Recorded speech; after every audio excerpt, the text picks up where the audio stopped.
Hello, what is going on? It's Andryanna, and I'm so glad you're here for this episode of The Juggle is Real.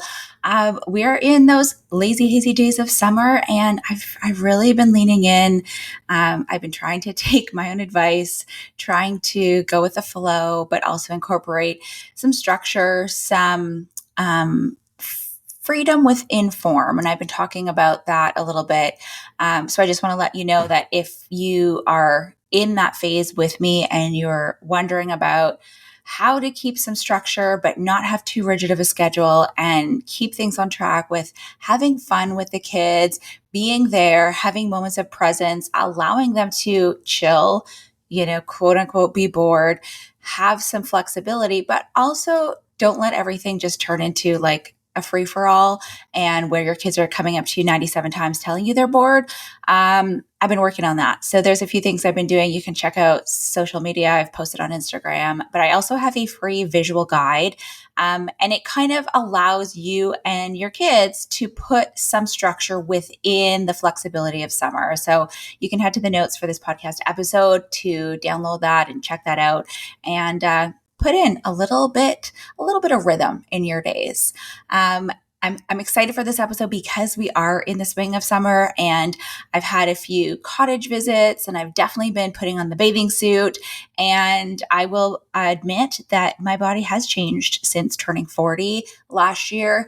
And I'm sort of in this place where I'm looking at ways to come back to myself and kind of, be well, be healthy, be body positive, live my life, but also know that I'm doing what I should be doing at this stage in my life. And so for this episode, I am joined by Adriana Mastronardi, and she is a fitness and nutrition coach. She's a high school math teacher and a fellow mom of 3 who knows firsthand how hard it can be to feel strong and confident in your body while you're also juggling all the things, right? The career, the kids, and the never-ending mental load of it all.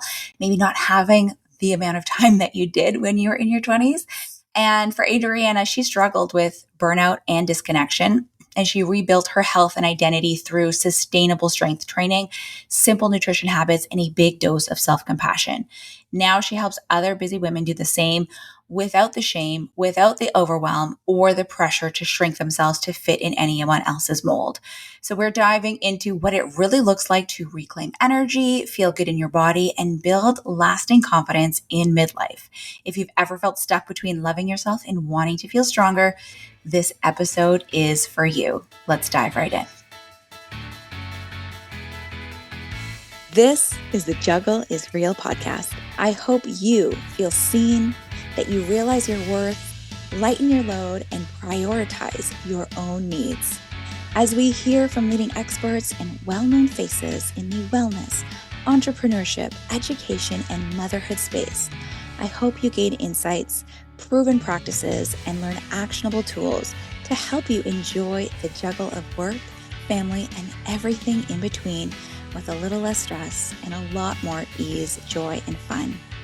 Most of all, I hope you find what you need to simplify, streamline, and supercharge your own journey of better balance and self-love. Are you with me? Let's get started. Adriana, welcome to The Juggle is Real. I'm so thrilled to have this early summer conversation with you. How are you doing? Well, thank you. It's bright and sunny, and I love the heat. I love summer, so this is great. And what part of the world are we chatting with you from? Because I'm in Northern Ontario. I'm in Canada. This is the best part of our year for sure. And where are you from? I'm in Southern Ontario, actually, in Windsor, in Canada as well. So, this summer has started off amazing. Like I said, it's sunny, beautiful, and I'm here for it, all of it. Amazing. Yeah, it definitely gets hot in Windsor, that's for sure. I Mhm. have so much to talk to you about. And I think, when we started chatting, what really, really resonated with me is your journey and, how things started to change for you when you turned 40. And I turned 40 last year, and I have noticed a pretty significant shift just in how I feel, what my body looks like, how I'm moving differently. And I'm just trying to kind of regroup and figure out this new stage of midlife. And that was sort of very much your journey. So can you share about what happened for you, what led you from burnout and feeling disconnected to where you are now working as a coach and an educator. Yeah, absolutely. I resonate with everything that you said. I'm going to be 47 in a couple weeks here. And, you know, my 30s was all about having kids, right? Raising the kid. I'm still raising my kids, but, they're little and they need you Mm-hmm. all the time. And so I felt very much a full time mom. I'm a teacher full time as well, but like I was all hands on deck. And then when I got to my late 30s, my daughter was 2. I knew I was turning 40, and I just felt like I had completely, I'm going to say, lost myself, not to be dramatic, but like the kids were beginning to kind of pave their own way in a sense, still small, but I wanted to carve out some time for myself. And I felt like I didn't have any. And I was beginning to feel resentful. I didn't feel great. The way that your body operates in your 20s and early 30s is very different in like your late 30s, 40s, getting to 50. And so I was like, I need to find something that works for me, that I can still feel like I'm being present for my family, but I'm also taking back time for myself. And so I started on this like journey of really um, making time for me. And that meant for me early mornings. That meant sometimes on a Saturday morning. Like I remember my kids would come in the bed, and I would be getting ready to go to the gym. And my husband was like, don't you want to just stay in bed with them and cuddle? Like they're only young once. And it like pulled out my heartstrings. Like I was feeling guilty, but at the same time, it's like, yes, they're only young once, but they also need a mom who feels fulfilled and feels happy. And like, I'm going to remember snuggling in bed with them. They're not going to remember that. And I can snuggle with them later on the couch. So it's like, what are my boundaries? What do I need? So I really started taking back time for myself and strength training and starting to eat better. And with like that momentum, I slowly began to like feel more like feel like myself before the kids had taken over, before my body had changed.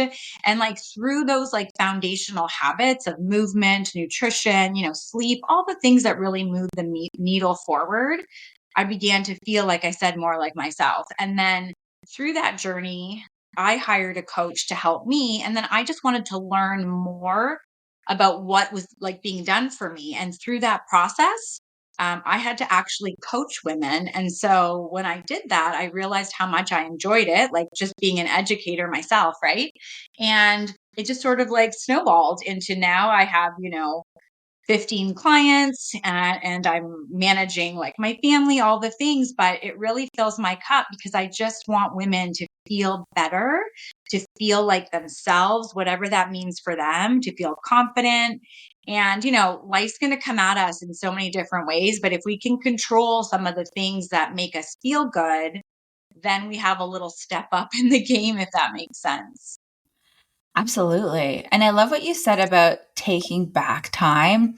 And also, I kind of appreciate how you worked through that little bit of mom guilt, if you want to call it that. Like, of course, we're always going to be pulled in a million directions, and there's always an opportunity to be present with your children. But when you're not taking care of yourself, it's a lot more challenging to actually be present and be there and, really enjoy it to the degree that you want to enjoy it as a mother. I feel like so many moms, we think we have to do more or be more to see changes in our bodies, especially, after giving birth and going through and, heading into midlife. So why is that sort of grind hustle not sustainable? And why is it unhelpful? Well, it's not sustainable because your body will tell you it's not sustainable. Like you're going to be exhausted. Stress, you could be doing all the things right, but if your stress level is high, then like you're just banging into a brick wall. You're not going anywhere because stress will take over and will inhibit anything from happening. I used to work out 6 days a week in my early 30s, and like I was ego driven, I really wanted like the hustle. There's no way I could do that. Like 2 years ago, I went from 5 days. Now I just do 4 days. I engage in like cardio activities that are fun for me. So it's not like I'm on the treadmill all the time. Rarely, if that, I do tennis once a week. So it's like, what can I do that's fun, but also allows me to move forward, because as we get older, as women, we lose muscle mass a lot faster than our male counterparts. And if we're not doing anything to combat that, then it just gets worse and worse over time. And so, like, as I get older, I realize that recovery is super, super important. So, sleep, Mm. stretching. I am convinced that a walk will cure anything and everything. A good solid I walk. agree. You know, yeah, and it's just about, like, slowing down to speed up, right? I don't wanna get hurt. I don't have to prove anything to anybody, but I do want to still feel strong and continue to build muscle as I get older. And so, what does that look like sustainably? And it doesn't look like hours of cardio. It doesn't look like, 7 HIIT classes a week. It looks like, you know, structured strength training with a little bit of walking, not a little bit, a lot of walking, because humans are designed to move, and some like cardiovascular for your heart health, not for fat loss. And all of that combined moves the needle forward. It sounds simple enough, It does. but it But can feel challenging. And so I appreciate what you say about incorporating things that are fun as ways to move your body. I go through 5 pillars of well being as part of the Juggle is Real Authentic Self Care Planner and the system that I developed for myself because I was finding it really challenging, in the throes of motherhood with 3 children to, carve out that space for myself. And one of the Mhm. pillars is to move, of course. But for me, the movement has to be something that is enjoyable, something that is not to lose 5 pounds, not to, change my body, but to really just enjoy movement for the sake of it, to feel grateful for the body that I have here and now Mhm. and to really enjoy that process. So it's amazing that you're saying, let's go for that walk or let's meet our friend or let's take a tennis lesson or do those things that are going to fill our cup and bring us joy. But you also talk a lot about strength training. And I think Mhm. it's become a little bit more popular recently, especially for women in midlife. There's a lot more out there, a lot of research that is now showing, and research that's actually been studied on women, not just men, Right. that Right. it's very transformative, especially in midlife. So talk to me about this. And I know that for some people, the strength training component is really joyful and fills their cup. For me, it's not something that I would gravitate towards, right? Like I love my walks, I love Mhm. my yoga, but like Yeah. going to a gym, lifting weights, that's never been something that's like, oh, I can't wait to do that. But I know it's something that I should be doing. And so I've been working towards doing more of it. So talk to me about why we really need to incorporate this in our routine, carve out the space for it. And maybe if you can, are there any ways that we can find more joy in it and make it more enjoyable? Yeah, I understand that. It's not an easy thing for a lot of people, especially if you've never been exposed to it, if you've never been a member at a gym, or you've never had anybody show you. It's very intimidating, and you can get hurt if you're not doing it the right way. Absolutely. So, I always like worked out when I was younger. I went to the gym, did tons of cardio, and did some bicep curls and tricep extensions. Right. But then I joined like that was like the go-to. Totally. Then I Tricep joined like a dips, like this. ab Um, roller for like hours. I hardly do abs now, but yeah, I like Yeah. always because we didn't know better. So I wish that, I had an example. My mom was super busy, but she wasn't that type of person. But I wish I had somebody to show me what it felt like, what progress you could make and how you could feel by incorporating that, right? And it doesn't have to be, it could be 2 days a week, it could be 3 days a week. There's no necessary amount. I mean, you need a little bit, obviously.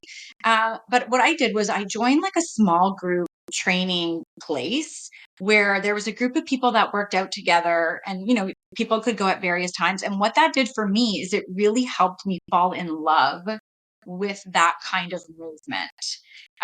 And I used to think that the high I got from it was from the people that were there. And although that was like a big reason, the high came from me accomplishing something every single time I went. Like the high that I get from leaving the gym is like, I equate it to driving down the highway on a beautiful summer day with your windows down, your favorite music, and just singing. Like, that's how I feel. And if I can help people feel that way, like I really, really want to. And I get that some people just don't gravitate towards that, but you really need to start thinking of how can I start to incorporate it. And it doesn't have to be hour-long sessions. It could be even 20 minutes a day. Like one day you do legs, one day you do arms, just to get started.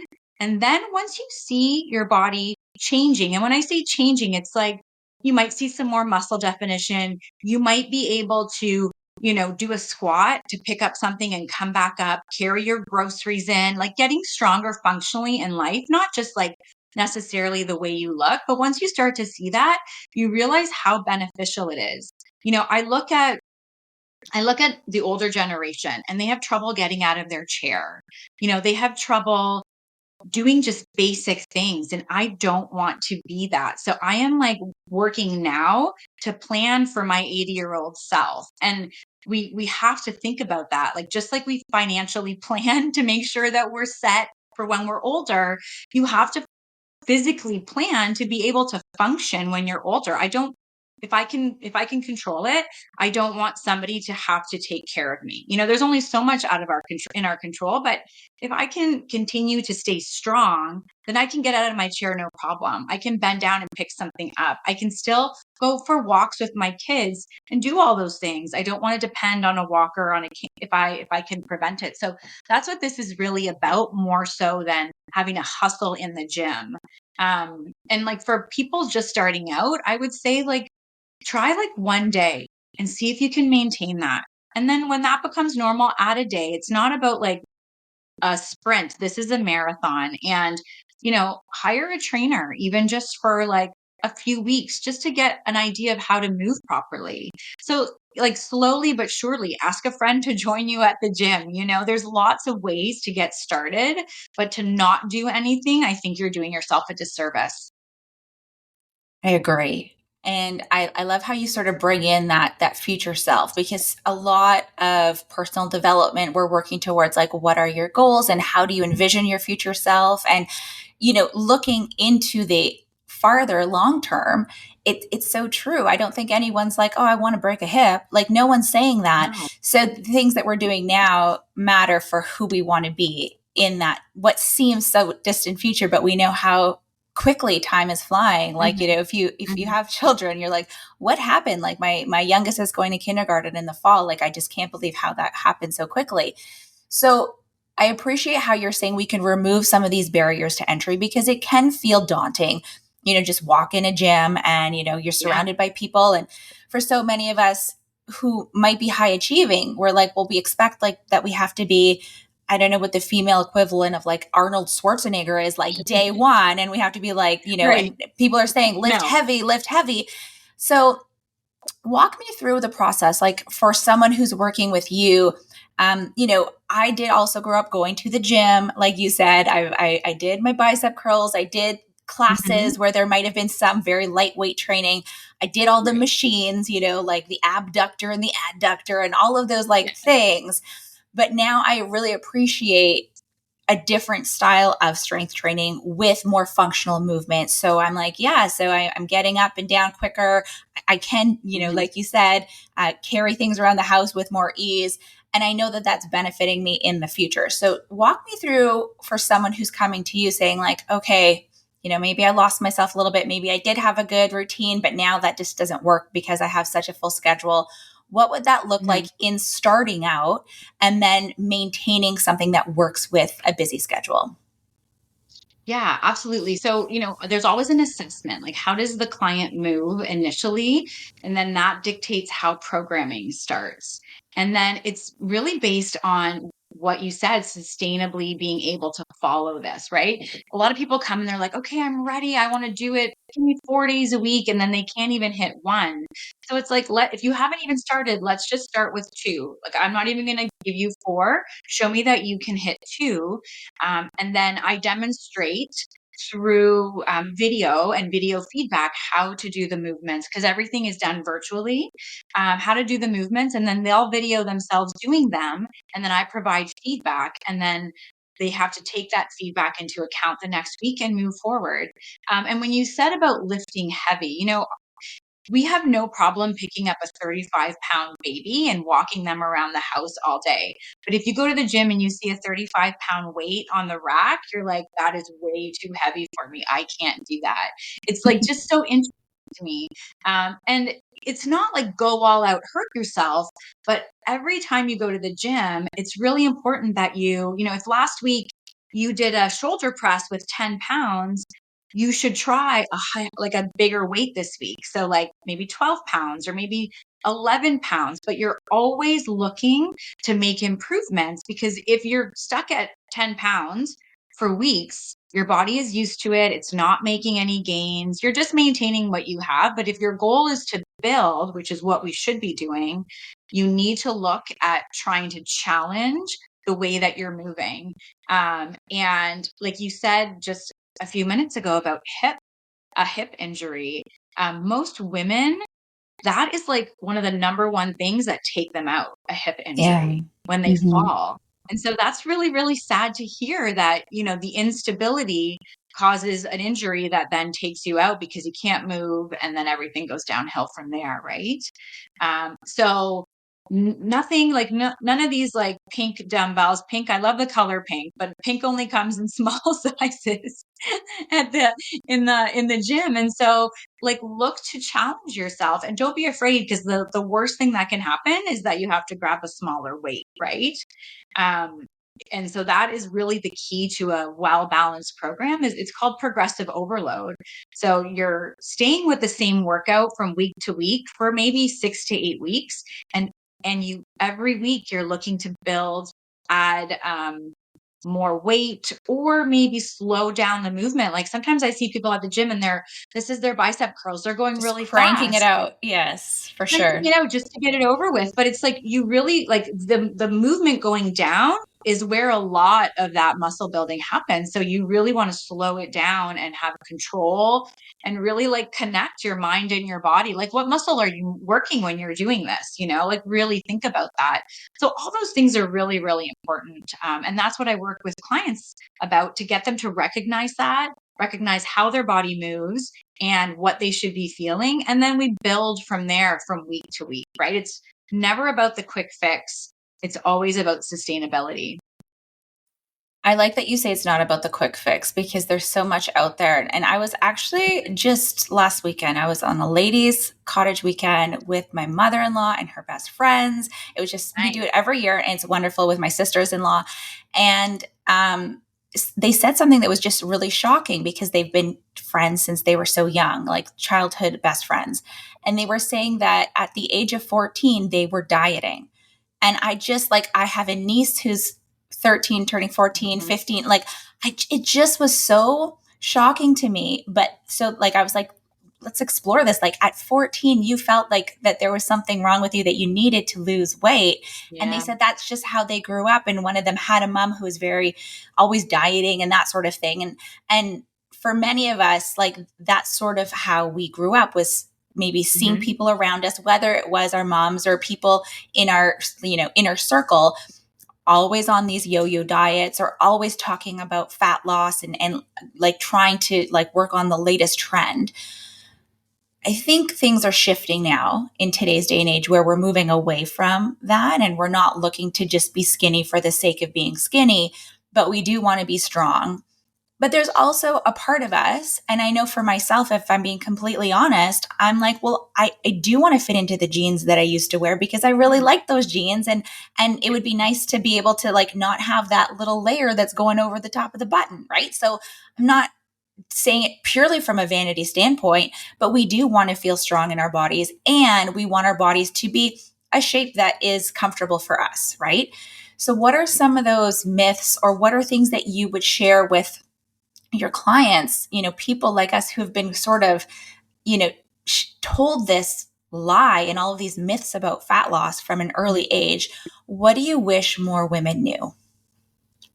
Well, first of all, like we're human and it's so easy. Like wherever we look, social media, checkout at the grocery store, there are things in our face that say, do this 14 days to a flat tummy, juice cleanse, keto, it's all around us all the time. Now there's the microdosing of GLP-1s, right? There's just like so much. And it's tempting. It's tempting, right? To gravitate towards something that can get you the number on the scale that you're looking for. Absolutely, right? Like I'm human. And when someone says something flashy to me, I was like, oh, that would be so easy. But I know now that that's just a cycle, right? So like when you do something quick, um, I know now, but I'm older, right? So for like younger kids, it's harder. But like when you do something quick, you'll get that weight on the scale, right? And there's a difference between weight loss and fat loss. You'll get that weight on the scale, but then how do you maintain it? Because what you did to get there, you can't sustain. Like, just going back to this like GLP-1 microdosing, you have to inject yourself every single day. Do you want to do that for the rest of your life? Can you do that for the rest of your life? Because if you're not developing habits that are sustainable, then once you stop any quick fix, you're just going to go right back to where you were eventually, right? And so like when I'm working with the client, it's about what are like you talk about the pillars, I talk about like the big rocks, what move the boat all the time? What can you come back to all the time? I have a daughter who's turning 11, and sometimes she's like, "Mommy, do you think I'm fat?" It's like, "Do you think you're fat? When you look in the mirror, why do you say that?" And I try to encourage a lot of variability in diet to help, just in terms of sustainability, right? Like you can come home and have the bagel, but then have a couple of eggs or an egg on the side, like balance it out with protein. So it's like, it's so hard to hear that from a young child, but I'm hoping like through my example, she sees like the way that she can feed herself and how she can move her body, right? And, you know, all kidding aside, we all want to be able to walk into our closet and fit into everything that is there, right? Like we want to show up at an event and feel like amazing and sexy and confident. Like we all want that to some degree. So it's not vanity, it's just human nature. And that's what like a proper sustainable approach in terms of diet and exercise can do for most people. So if we can teach younger women, younger girls, like those like foundational core habits early on, then it's just going to help them as they get older because there's always going to be something new. There's always going to be a quick fix. And I've heard it time and time again from people like they're every few months they do like a 7-day juice cleanse. And the question is, why are you doing that? Oh, it just makes me feel better, but only momentarily because that feeling goes away because you just go back to like old habits. So let's like flip that script and start developing habits that sustain you and like help you move forward. So good. And body image is such a charged topic. I think it's, expedited in the summer. Like we feel it so much more because we have to wear a lot less clothing. So what does Mhm. body confidence mean to you now? You mentioned you're 47, you have a daughter who's turning 11. I just, without talking about toxic positivity, because I know it's not fair to just, glaze over things. But how can we begin to rebuild our own body confidence here where we are now? If we're in this beginning stage where our body might feel foreign to us. I know after having kids, like I was just like, who is this person? Like it just seems so strange to look in the mirror. We don't want to put too much pressure on ourselves. I know mindset is a big piece. But also building those habits is probably something that's going to incorporate and help us with that body confidence. So what does it mean to you now? And how do you feel more confident in your body as you are in your mid years? So body confidence has grown for me throughout the years. Like I feel more confident in my body today at 47 almost than I did when I was like 25 before kids. So I have my youngest is 11. I have a 15-year-old and a 13-year-old. And I feel like I look better now than I did before kids, which is just crazy to me. But that confidence has grown from treating my body good, feeding it well, fueling it well, and just being consistent, right? This didn't happen overnight. This is like, going on a 6, 7+ year process. And if, the confidence comes from taking time for myself and showing up in the moment and not like not stopping because I'm not there yet, right? Like we play so many stories in our head and nobody is really thinking what we're thinking ever, right? If they have that thought, it's for like 3 seconds and then they're thinking about themselves. So, I remember thinking like, I can't wear that bikini to the beach. And then I go to the beach and bodies of all shapes and sizes are wearing that bikini. So why do I care so much? Like, who is looking at me? And for an example, for my daughter, like, I don't want her to be ashamed about the way that she looks. You know, there's so much pressure from everywhere else. So if I can show up in a way that makes her feel good, I want to do that for her as well. But it's just about the strength that I've built and the time that I've taken for myself that allows me to feel like whole, like I'm not giving myself to everybody. Does that make sense? And it's a journey. It's like not like if I hadn't been strength training and feeding my body well, I probably wouldn't feel this way today. But if I'm working with somebody new, it's like, what is your goal today? Like, how do you want to feel today? Like I don't know if you can see this. It says, how do you want to feel? It's a calendar. But it's like that's what I ask myself. Like how do I want to feel today and what can I do to feel that way? If it's confident, what's going to make me feel confident? If it's alive, what's going to make me feel alive, happy, whatever it is, like one little thing is 1% better moves the needle, I don't know how many times by the end of the year. Yeah, that would be the process, I would say. That's such a good prompt too. Like, how do I want to feel? Not how do I Mhm. want to look? And I know we can really beat ourselves up. And even I bought some new bathing suits for the season, and I spent so much time in the change room trying on like a billion different bathing suits. Finally landed on some things that I really liked, and I was, sort of nitpicking at all the little things on my body while I was in the change room and trying to like reframe it and kind of go through that process. But then once I put the bathing suit on when I was actually at the place Yeah. and then got outside and I was at the lake, like I wasn't like worried about the cellulite, or like I was just like, hey, I want to go play football in the lake with my Mhm. kids. I want to like jump in. I want to do these things. So I know it can feel like a pretty daunting process to cross the line, but like you're saying, how do I want to feel?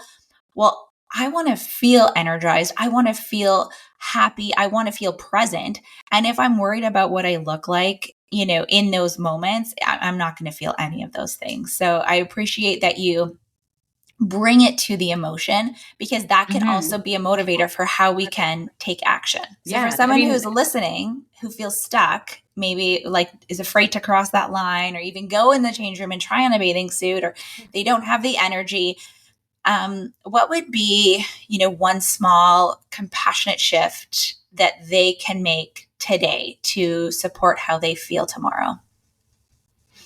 Um, I would say that it's just about intentionally like planning, intentionally like taking even 10 minutes in the evening and kind of just downloading, what is it that you want to accomplish tomorrow when it comes to you, right? So, like, yes, you have all the to-do lists, you have the laundry.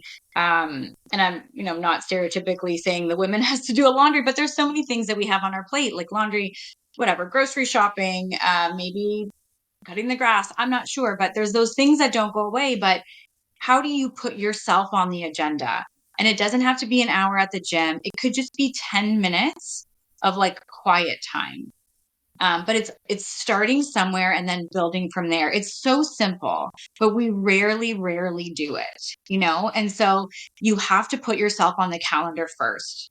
Like that is priority. And although you have all these other responsibilities, you have a responsibility to yourself to like be healthy, to feel good, to be present. And if you can't do that in the way that you're operating today, then something needs to change and something needs to shift.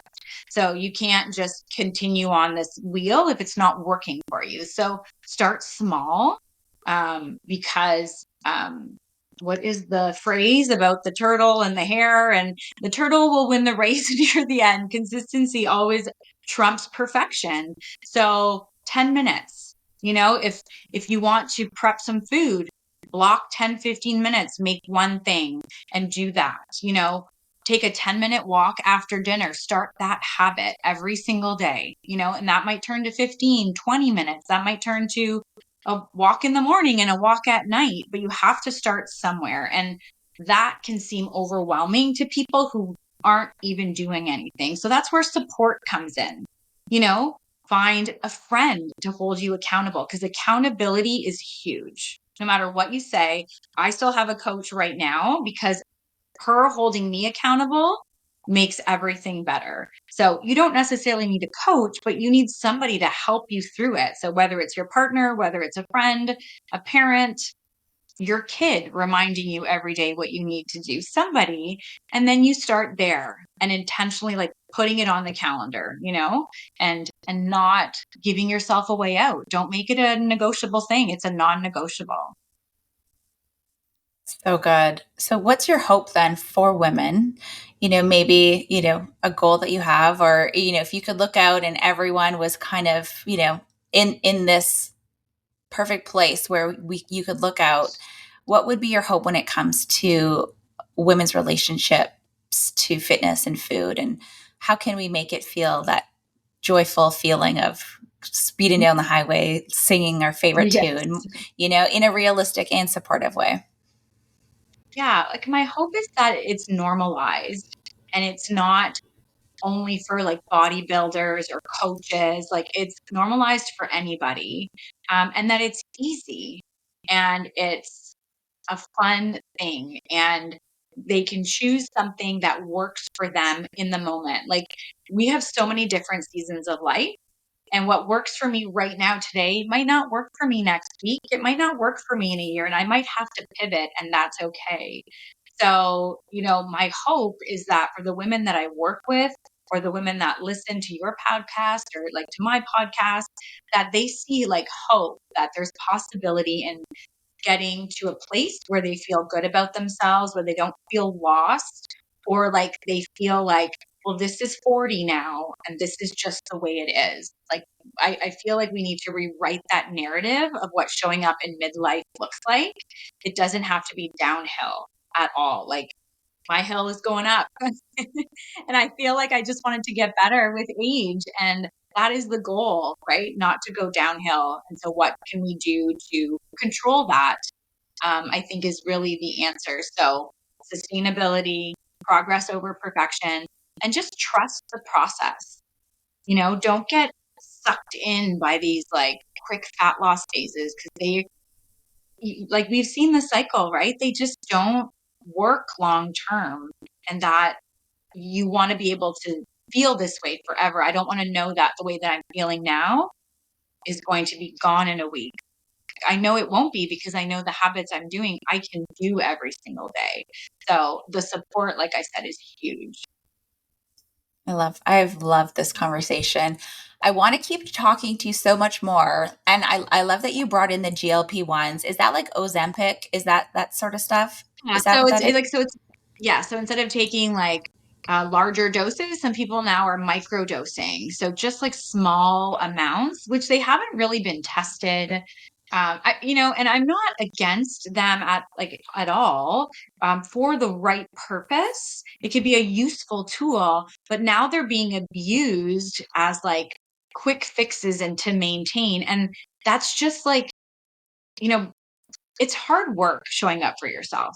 It's not easy, right? Putting yourself first. Like, let's just be honest.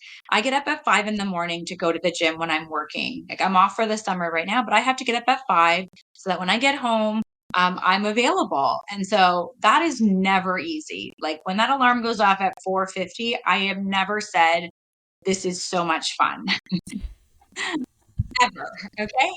And I've been doing this for a long, long time. But I know that that is just my thoughts trying to keep me safe, right? We don't want to be uncomfortable ever. We want it to be easy and like just we're lazy by nature. And so, like, doing the work is not comfortable. So it's like hearing the thoughts and then telling them to shut up and doing it anyway. Because on the other side is that feeling of going down the highway with the windows open and the the songs singing, you singing at the top of your lungs. So the easy way is usually 100% not the answer. And so that's what the new hype is right now. Yes.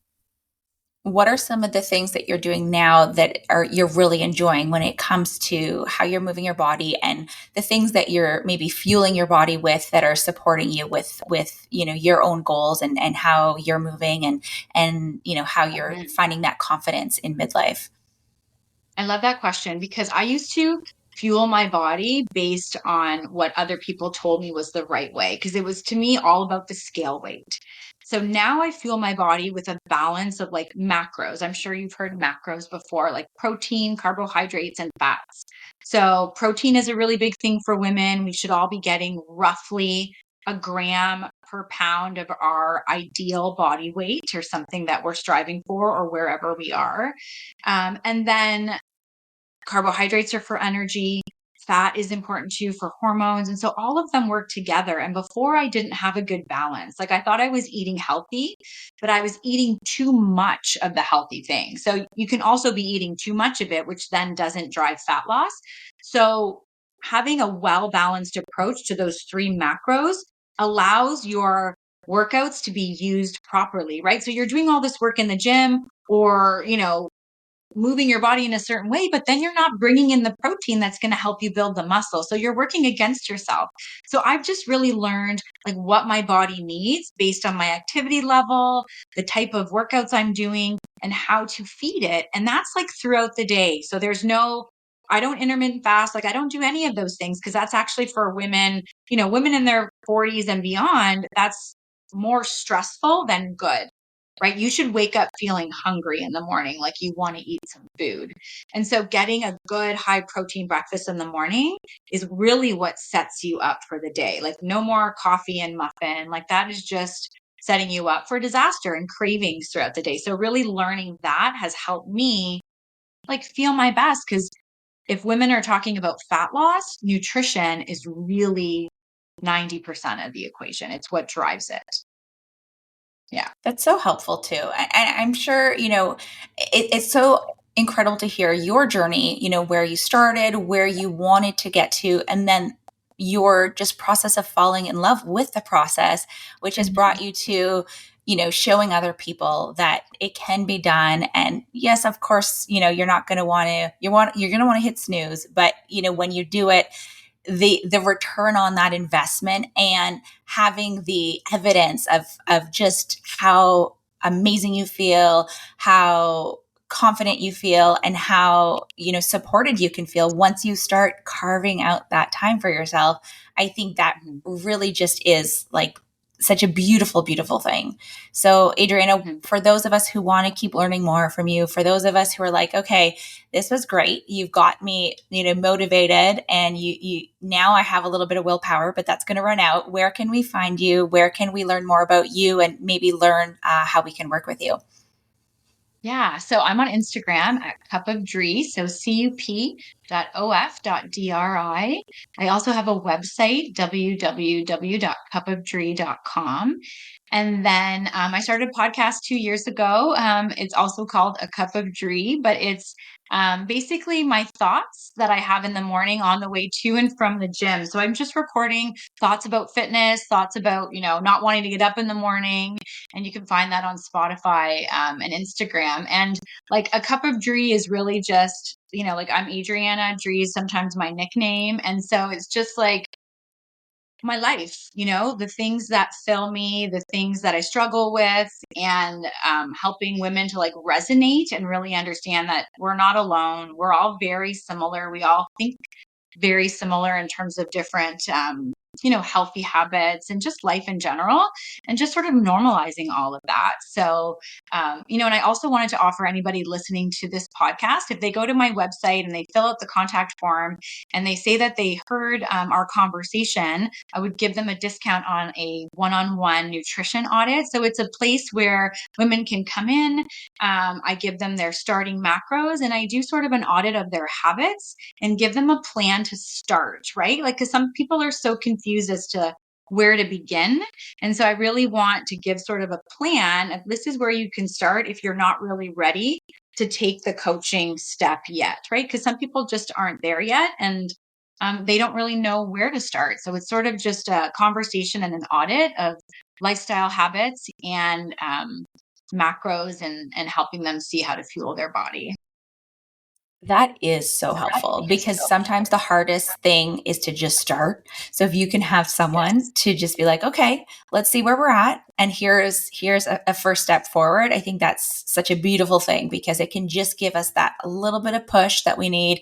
And like you're saying, the Yes. accountability that can be so helpful to get us going to start building those habits. So I will put those notes in the podcast episode, but definitely head to Cup of Dree, fill out the contact form, say you heard this conversation on The Juggle is Real. And I think, we're in summer, we want Yeah. to get these rhythms and routines that are going to support us through to the end of the year. And so we don't want to be starting January like already feeling Yeah. terrible. We want to move through it already knowing that we have these things in place. So thank you, Adriana, so much for being here. I've really, really enjoyed this conversation.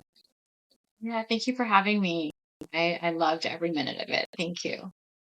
I loved that chat. Like, I think all of these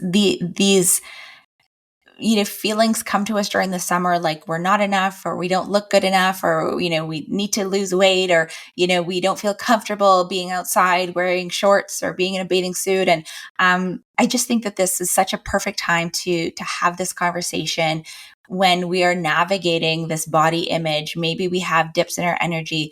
Maybe we want to feel more connected to ourselves amidst the chaos of having the kids home for the summer, or trying to manage our schedules and do the things while also really wanting to enjoy this season and be present for it, and just have that mindful and intentional approach.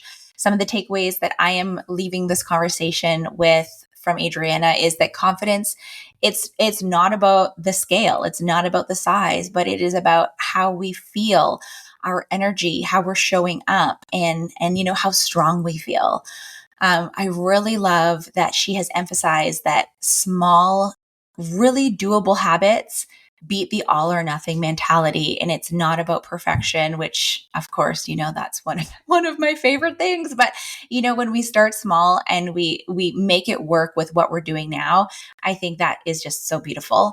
And I also really love how Adriana, who's turning 47, really, really embodies that midlife is not the end of feeling good in your body, or, looking a certain way. And it's really just the beginning. And she is such a strong proponent who is truly living and leading this every single day. So I encourage you to check out Adriana's content. You could visit her on Instagram or head to her website, cupofdree.com, for more empowering tools and resources. And definitely fill out that contact form. Say you heard our chat on The Juggle is Real. Get that assessment done. You never know how it could support you, give you maybe that little emphasis and a little oomph and push that you might need to start working in some sustainable habits that are going to support you long term. If you like this episode, if you think that, a friend or someone that could really benefit from it, I invite you to share it with them. Throw it up on your stories on Instagram and tag me at Andryanna G. That's ANDRYANNAG. And if you can do me a huge favor, rate this episode, write me a short review, allow other people to find it, and other women who are in this midlife stage and going through all of this sort of, body confidence stuff. I think it would just be so helpful to hear this conversation. So definitely share wherever you can, and come on back this summer. We've got lots of great episodes in store. So I can't wait to see you here for another episode.